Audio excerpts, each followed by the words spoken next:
Ang bulong ay kumalat na,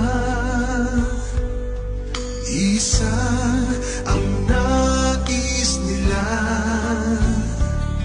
isigaw ang nadarama.